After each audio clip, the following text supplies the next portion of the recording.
അതായത് ഇതിലേതിലാണ് ആത്മാവ് മുറിക്കാൻ പറ്റുമോ അത് എല്ലാം ആത്മാവ് തന്നെയാണ്. ആത്മാവ് എന്നൊക്കെ പറയുന്നത് വളരെ ചപലമായ സിദ്ധാന്തം.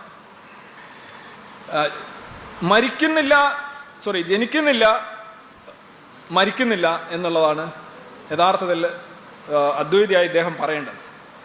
അതേസമയം ജനനത്തെക്കുറിച്ചും മരണത്തെക്കുറിച്ചും വെച്ചുകൊണ്ടാണ് ജ്യോതിഷം മുന്നോട്ട് പോകുന്നത്. എപ്പോഴാണ് ജനിക്കുന്നത്? ഒരു കുട്ടി ജനിക്കുന്നതിനെക്കുറിച്ച് ജ്യോതിഷികൾ പല പല അഭിപ്രായങ്ങൾ പറയാറുണ്ട്. ഒന്ന്, ആ കുട്ടി ആദ്യമായി അതിൻ്റെ തല കാണുന്ന സമയം, പുറത്തു വരുന്ന സമയം, കരയുന്ന സമയം, ഈ പുക്കിൾക്കൊടി മുറിക്കുന്ന സമയം, മൊത്തമായി കുട്ടി പുറത്തു വരുന്ന സമയം, ഇതെല്ലാം വെച്ചുകൊണ്ട് പല പല വ്യാഖ്യാനങ്ങളുണ്ട്. ഇത് അന്നേരമാണോ യഥാർത്ഥത്തിൽ കുട്ടി ജനിക്കുന്നത്? ഇപ്പം നമ്മളെ സംബന്ധിച്ച്, ഭൗതികവാദികളെ സംബന്ധിച്ചിടത്തോളം ജനനമുണ്ട്. കാരണം നമ്മൾ ജനനം എന്ന് ഉദ്ദേശിക്കുന്നത് ഫെർട്ടിലൈസേഷനാണ്. പണ്ടത്തെ ജ്യോതിഷികൾ യഥാർത്ഥത്തിൽ ഈ കുട്ടി പുറത്ത് വരുത്തുന്നതോ അംബ്ലിക്കൽ കോഡ് കട്ട് ചെയ്യുന്നതോ അല്ല അവരെടുത്തിരുന്നത്. അവർ സംയോഗ സമയമാണ് എടുത്തിരുന്നത്. വരാഹമിഹിറിനൊക്കെ സംയോഗ സമയത്തെക്കുറിച്ച് പറയുന്നുണ്ട്. അതൊക്കെ പൊക്കി പിടിച്ച് നടക്കുന്ന കുറേ ആൾക്കാരുണ്ട്. പക്ഷേ സംയോഗ സമയം എന്ന് പറയുന്നത് ഒരു ജ്യോതിഷിക്കും എടുക്കാൻ കഴിയുന്ന സാധനം അല്ല യഥാർത്ഥത്തിൽ. ഫെർട്ടിലൈസേഷൻ പോയിന്റ് എന്ന് പറഞ്ഞാൽ നോബഡി കൻ ടെൽ. കാരണം പണ്ടത്തെ ജ്യോതിഷികൾ ഇതേ കണക്കുള്ള കഥ പറയാറുണ്ട്. അവർ രാജാവിനെയും രാജ്ഞിയെയും നല്ല സമയങ്ങൾ നോക്കിയിട്ട് ശുഭമുഹൂർത്തത്തിൽ കിടപ്പറയിലേക്ക് പറഞ്ഞു വിടും. ഇപ്പോൾ പോവും, ഇപ്പോഴാണെങ്കിൽ നല്ല കുട്ടി ജനിക്കും എന്ന് പറയാറുണ്ടായിരുന്നു എന്ന് പറയുന്നു. പക്ഷെ അതും തെറ്റാണ്. കാരണം നമുക്കറിയാം, ബീജത്തിനൊരു 24 hours നോർമലി അത് ജീവിച്ചേക്കും. 24 hours ഉണ്ടാവില്ല.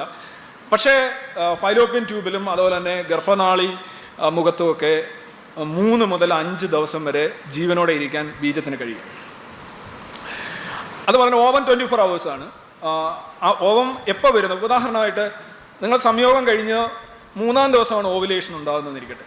അപ്പോൾ ബീജം മരിക്കാതെ ഇരിക്കുകയാണെങ്കിൽ ഓവുലേഷൻ വരുമ്പോൾ ഓവവും ബീജവും തമ്മിൽ ചേർന്ന് ഫെർട്ടിലൈസേഷൻ ഉണ്ടാകും. അപ്പോൾ യഥാർത്ഥത്തിൽ നിങ്ങൾ പറഞ്ഞു വിട്ടത് വെള്ളിയാഴ്ചയാണെങ്കിൽ സംയോഗം നടക്കുന്നത് തിങ്കളാഴ്ചയോ ചൊവ്വാഴ്ചയോ ബുധനാഴ്ചയോ ആയിരിക്കും.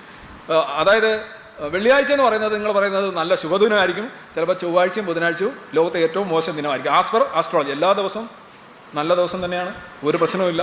പിന്നെ സമയം നോക്കണം. ഞാൻ സമയം നോക്കുന്ന ആളാണ്. സമയം നോക്കിയേ ഞാൻ എല്ലാം ചെയ്യാറുള്ളൂ. കാര്യം രാവിലെ ഞാൻ കാർ എടുത്തുകൊണ്ട് വരുമ്പോൾ തന്നെ നേരത്തെ ഇറങ്ങും. കാര്യം ട്രാഫിക് ബ്ലോക്ക് അല്ലേ. പിന്നെ അതുപോലെ തന്നെ ഒരു മാച്ച് ഫിക്സ് ചെയ്യുമ്പോൾ നമ്മൾ മഴക്കാലത്ത് ഫിക്സ് ചെയ്യത്തില്ല. അവിടെ മുഴുവൻ ചളിയും ബഹളമൊക്കെ ആയിരിക്കും. എല്ലാ കാര്യങ്ങളും സമയം നോക്കി, സ്ഥലം നോക്കി. സമയം നോക്കണം, സ്ഥലം നോക്കണം. പക്ഷേ ആ സമയം നോട്ടം അല്ല ഇത് കേട്ടോ.